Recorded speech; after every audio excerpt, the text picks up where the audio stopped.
ঈসা আলাইহিস সালাম দাজ্জালকে মারার পরে আরেকটা প্রজাতি বের হবে, এর নাম ইয়াজুজ আর মাজুজ। নাম শুনেছেন? এই যে এই সূরার মধ্যেই আছে, এই সূরা কাহাফের কথা বললাম না, সূরা কাহাফের পিছনের দিকে আছে ইন্না ইয়াজুজ ওয়া মাজুজ মুফসিদুনা ফিল আরদ। যুলকারনাইন বাদশার কথা পড়বেন, তিনি এই যে দেয়াল নির্মাণ করে দিয়েছিলেন লোহা এবং তামা দিয়ে, মনে আছে, পড়েছেন? আচ্ছা, এই ইয়াজুজ আর মাজুজ যখন বের হবে পৃথিবীর পানি খেয়ে শেষ করে ফেলে দিবে একেবারে। এর এত বেশি হিংস্র হবে যে এদের সাথে লড়াই করার মতো ক্ষমতা কোনো মানুষেরই থাকবে না। এমনকি ঈসা আলাইহিস সালামেরও নয়। ঈসা আলাইহিস সালাম তুর পাহাড়ে চলে যাবেন মুসলিমদেরকে নিয়ে, তুর পাহাড়ের ভিতরে মুসলিমরা সেখানে লুকিয়ে থাকবে, পৃথিবীর মেসাকার অবস্থা হয়ে যাবে, পৃথিবীর পানি খেয়ে শেষ করে ফেলে দিবে একদম হিংস্র প্রজাতি। তখন ঈসা আলাইহিস সালাম আল্লাহর কাছে দোয়া করবেন, আল্লাহ এই বিভৎস জাতিকে ধ্বংস করো। আল্লাহ রাব্বুল আলামিন তখন ওই ইয়াজুজ আর মাজুজের এই কাঁধে, ঠিক কাঁধের মাঝখানে একটা ভাইরাস জন্ম দিবেন। কি জন্ম দিবেন? ওই যে বলি না মহামারীর ভাইরাস, অমুক ভাইরাস তমুক ভাইরাস, এই ভাইরাস আরো সামনে আছে বাকি এখনো। ওই ভাইরাসে, ওই পোকায়, ওই ব্যাকটেরিয়া বা যেটাই হোক আল্লাহ পাক যাই দিবেন, এতে করে ইয়াজুজ আর মাজুজের পুরো প্রজাতি ধপ ধপ ধপ করে মারা যাবে। মানে এটা ছোঁয়াচে রোগ হবে। কি রোগ হবে? ছোঁয়াচে। ঠিক যেমন আমরা একটু করোনা দেখলাম না, একজন থেকে আরেকজন, একজন থেকে আরেকজন, এরকম জিনিস চলবে আরো বিশ্বে। আর এখনকার নতুন রিসার্চ হচ্ছে ওই সাইবেরিয়া অঞ্চলের যে বরফগুলো আছে না, ওর নিচে এই 1 লাখ বছর, 1.5 লাখ বছর, 2 লাখ বছর আগের ভাইরাসগুলো নতুন করে জায়গা শুরু করেছে এখন। হ্যাঁ, এগুলো বিজ্ঞানীরা বলছেন যে এগুলো আবার কোন দিন জানি পৃথিবীতে আত্মপ্রকাশ করা শুরু হয়। সবকিছুই ঘটবে। বিশ্বটার খুব রহস্য আছে, বিশ্বটার অনেক রহস্য আছে। আল্লাহ পাক এগুলো খেলার ছলে সৃষ্টি করেন নাই, পরীক্ষা। লিয়াবলুয়াকুম আইয়ুকুম আহসানু আমালা, আল্লাহ পাক বলেছেন। এরপরে ইয়াজুজ আর মাজুজের সব প্রজাতি মারা যাবে। নবীজি বলছেন জমিনে কোনো জায়গায় ফাঁকা থাকবে না, সমস্ত জায়গাতেই ওদের দেহ পড়ে থাকবে। আল্লাহু আকবার। এরপরে ঈসা আলাইহিস সালাম আল্লাহকে বলবেন, আল্লাহ জমিনটাকে পবিত্র করে দাও। আল্লাহ পাক কি করবেন জানেন? বড় বড় নখরওয়ালা, বড় বড় নখ আছে, নখ দেখেছেন? বড় বড় নখ, বড় বড় নখওয়ালা একটা স্পেশাল প্রজাতির পাখি আল্লাহ পাঠাবেন। কি পাঠাবেন? পাখি। এটা কোন পাখি, কি নাম আমরা জানি না। ঠিক এরকম করে এই এক শ্রেণীর পাখি আল্লাহ পাঠাবেন যাদের নখগুলো খুব বড় বড় হবে, বিশাল বিশাল নখ। এই নখগুলো দিয়ে তারা দেহগুলোকে উঠাবে, উঠিয়ে নিয়ে কোথায় যে ফেলে দেবে আল্লাহ ভালো জানেন। সুবহানাল্লাহ, আল্লাহু আকবার। আল্লাহ পাক বিশ্বে কত কি বাকি রেখেছেন এখন।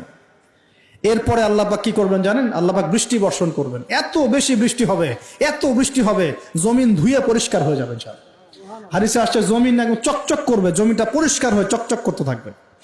এরপরে কারণ ওই ভাইরাস তো ধুইতে হবে না, ভাইরাসকে ধুয়ে সাফ করতে হবে। তারপরে ঈসা আলাইহিস সালামের সময়ে বলা হচ্ছে, তার সময়ে একটা ডালিম, ডালিম দেখেছেন কিনা?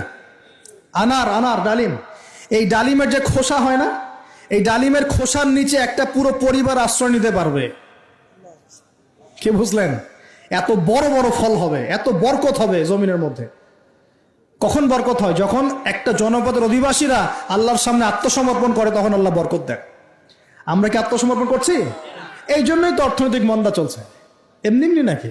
সুদ খাচ্ছেন, দিব্যি ঘুষ খাচ্ছেন, দুর্নীতি করছেন, জেনা করছেন, মানুষের সম্পদ আত্মসাৎ করছেন, মাপে কম দিচ্ছেন, আবার নামাজও পড়ছেন, মাশাআল্লাহ। তো বরকত কোত্থেকে আসবে? তো বরকত কখন আসে? যখন একটা কম আল্লাহর সামনে সম্পূর্ণ আত্মসমর্পণ করে। একটা ডালিম হবে, এটা রূপকথা নয়, এগুলা গাল গল্প বলছি না। এই প্রতিটা কথা আল্লাহ পাকের ওহী থেকে আসছে, এর একটা কথা মিথ্যা হবে না ইনশাআল্লাহ তাআলা। বিশ্ববাসীরা দেখবে একটা ডালিমের নিচে একটা পরিবার আশ্রয় নিতে পারবে। এত স্পেসিফিকলি বলা হয়েছে হাদিসগুলোতে। নবী সাল্লাল্লাহু আলাইহি ওয়াসাল্লাম বলেছেন যে 10 জন ঘোড়সওয়ার, কয়জন ঘোড়সওয়ার? 10 জন ঘোড়সওয়ার বের হবে ইমাম মাহদির সময়, যারা খোঁজ নিতে যাবে যে দেখি দাজ্জাল বের হয়েছে কিনা। ঘোড়ায় করে খোঁজ নিতে যাবে, দেখি দাজ্জাল বের হয়েছে কিনা। ওই 10, নবীজি বলছেন আমি ওই 10 জনের নামও জানি, ওদের বাবার নামও জানি। সুবহানাল্লাহ। এত স্পেসিফিক জ্ঞান দেয়া হয়েছে আল্লাহর পক্ষ থেকে নবী সাল্লাল্লাহু আলাইহি ওয়াসাল্লামকে। তার হাদিস থেকে বলছি যে ডালিমের নিচে পরিবার আশ্রয় নিতে পারবে। তো অনেকে হয়তো হাসবে, কি বলে একটু উল্টা পাল্টা কথা, তাই না? নাস্তিকরা মনে করতে পারে যে হাসবে, আরে হাহারি এক দিয়ে রেখে দেবে। এখন মানুষ ফেসবুকের মতো চিন্তা করে, ফেসবুকের মতো হাসে, ফেসবুকের মতো কাঁদে।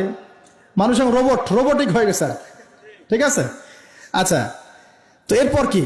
এরপরে বরকতের এই সময়টা শেষ হয়ে যাবে কখন? যখন মানুষ আবার সেই জেনা, পাপ, শিরিক, কুফর এগুলোতে লিপ্ত হবে। আল্লাহ রাসূল বলছেন এমন একটা মানুষও বাকি থাকবে না, একটা মানুষও না যে খালি লা ইলাহা ইল্লাল্লাহ কালিমাটা পড়তে জানে, এমন একটা মানুষও বাকি থাকবে না। বলেন নাউজুবিল্লাহ। ওরা হবে এই পৃথিবীর সবচেয়ে নিকৃষ্ট মানুষ। ওদের চেয়ে নিকৃষ্ট কোনো মানুষ এই পৃথিবীতে হবে না। এখনো কি এরকম সময় আসছে? আসে নাই। এখন কি লা ইলাহা ইল্লাল্লাহ আছে না? আছে, হ্যাঁ, হয়তো তার পূর্ণাঙ্গ প্রয়োগটা নাই, কিন্তু কালিমা তো আছে কি না? তখন নবীজি বলছেন এমন একটা যুগ আসবে যে লা ইলাহা ইল্লাল্লাহ বলার মতো একটা মানুষ খুঁজে পাওয়া যাবে না। আর মানুষ রাস্তাঘাটে কুকুরের মতো জেনা করবে। রাস্তাঘাটে কুকুর যেমন সঙ্গম করে না রাস্তাঘাটে, ওই রকম করে মানুষ রাস্তাঘাটে জেনা করবে। ওই সময়ে আল্লাহ রাব্বুল আলামিন পশ্চিম দিক থেকে সূর্য উঠাবেন। কোন দিক থেকে? সূর্য সত্যি সত্যি পশ্চিম দিকে উঠবে। পৃথিবী একদিকে ঘুরছে না এখন, কে জানে আল্লাহ পাক পৃথিবীর ঘূর্ণন থামিয়ে উল্টা দিকে ঘোরাতে পারেন না? অবশ্যই পারেন। আল্লাহ পাকের জন্য এটা খালি বলা, কুন ফায়াকুন, হও হয়ে যাও, ব্যাস ব্যাস। আমি কয়েকদিন আগে রিপোর্ট দেখেছি, পৃথিবীর নিচে কিন্তু আগুনের স্তর আছে। আচ্ছা, জানেন তো পৃথিবীর নিচে আগ্নেয়গিরিগুলো আছে। পৃথিবীর ভিতরেও একটা ঘূর্ণন হয়, সেই ঘূর্ণনের দিক পরিবর্তন হচ্ছে দিন দিন, এমনটা রিপোর্ট এসেছে। দেখেন, আপনি ইন্টারনেট ঘাটাঘাটি করেন, দেখেন। আর অনেকে রিপোর্ট করছে যে পৃথিবী আগে যে গতিতে ঘুরতো, এখন পৃথিবীর ঘূর্ণন গতি একটু বেড়ে গেছে। দেখেন রিপোর্ট, দেখেন। ঘূর্ণন গতি বেড়ে যাওয়ার মানে হচ্ছে টাইম দ্রুত পাস করবে। আর শেষ জামানার হাদিস এটাও আছে যে সময় দ্রুত পাস করবে, আছে না? এটা হাদিস আসছে। তো প্রিয় ভাইরা, এই সময়ে মানুষ খারাপ হওয়া শুরু করার পরে এমন খারাপ হবে, আল্লাহর নাম নেওয়ার মতো কোনো মানুষ থাকবে না, আল্লাহ আল্লাহ বলার মতো কোনো মানুষ থাকবে না। তখন পশ্চিম দিক থেকে সূর্য উঠবে। কিভাবে কিয়ামত হবে? নবীজি বলছেন একজন ব্যক্তি পানি খাওয়ার জন্য পাত্রটাকে মুখের সামনে নিবে, পানি গিলতে পারবে না, কিয়ামত হয়ে যাবে। নাউযুবিল্লাহ। ইযা ওয়াকাআতিল ওয়াকিআ লাইসা লিওয়াকাআতিহা কাযিবা আল কারিআতু মাল কারিআ ওয়া মা আদরাকা মাল কারিআ। আছে না? আম্মা ইয়াতাসাআলুন আনিন নাবাইল আযীম। কত সূরা আছে কিয়ামত সংক্রান্ত, পড়ে দেখেন। ইযা যুলজিলাতিল আরদু জিলজালাহা ওয়া আখরাজাতিল আরদু আসকালাহা ইযা শামসু কুবিরাত ওয়া ইযা নুজুমু কাদারাত। এই সূরাগুলো পড়ে দেখেন। আম্মা পাড়ার শেষ পাড়াটা, যেটা 30তম পাড়া, এর সূরাগুলো পড়ে দেখেন। কিয়ামত চোখে দেখতে পারবেন ইনশাআল্লাহ। সিংহায় ফুঁক দেওয়া হবে। আল্লাহ পাকের ফেরেশতার এত ক্ষমতা আল্লাহ দিয়েছেন, একটা ফুয়ে পুরো মহাবিশ্ব ধ্বংস হয়ে যাবে ইনশাআল্লাহ। চারটাখানি কথা নাকি? দ্বিতীয় ফুৎকারে আবার সবাইকে জীবিত করা হবে। এবং এই যে দুনিয়ার জীবনটা আমরা কাটাচ্ছি, এই 30, 40, 50, 60, 100 বছরের জীবন, এই জীবনের এক একটা হিসেব আল্লাহর সামনে দাঁড়িয়ে সেদিন দেওয়া লাগবে। অতএব এই দুনিয়ার জীবনটাতে প্রস্তুতি গ্রহণ করি, 5 ওয়াক্ত নামাজ পড়ি, যাকাত দেই, কালিমা বোঝার চেষ্টা করি, আল্লাহ তাওহীদ শিখি, জানি, বুঝি, নবীর সুন্নত অনুযায়ী আমল করি, হালাল খাই, পরিবার গড়ি, মানুষকে সৎ কাজের দাওয়াত দেই, অসৎ কাজে নিষেধ করি, ইসলামকে আল্লাহর জমিনে প্রতিষ্ঠা করার চেষ্টা করি। আল্লাহ পাক যা দিয়েছেন, জানমাল, সময়, শ্রম, আল্লাহ পাক যা দিয়েছেন, ক্ষমতা, প্রতিপত্তি, সম্পদ, এগুলোকে আল্লাহর দ্বীনের জন্য ব্যয় করি। ইনশাআল্লাহ দুনিয়া সফল হব, পরকালে সফল হব ইনশাআল্লাহ আযজা ওয়া জাল। আল্লাহ পাক আমাদের সবাইকে সমকালীন ফিতনাগুলো সম্পর্কে সচেতন থাকার তৌফিক দান করুন, এবং এই রমজান, আসন্ন রমজানে পরিপূর্ণরূপে ইবাদত করার তৌফিক দান করুন, এবং এই ইবাদত এবং শিক্ষাগুলোকে সারা বছর ধরে রাখার তৌফিক দান করুন, এবং জামানা সম্পর্কে সচেতন থেকে আগামী দিনে যা হবে সেভাবে পদক্ষেপ নেওয়ার তৌফিক আল্লাহ পাক দান করুন। আমিন।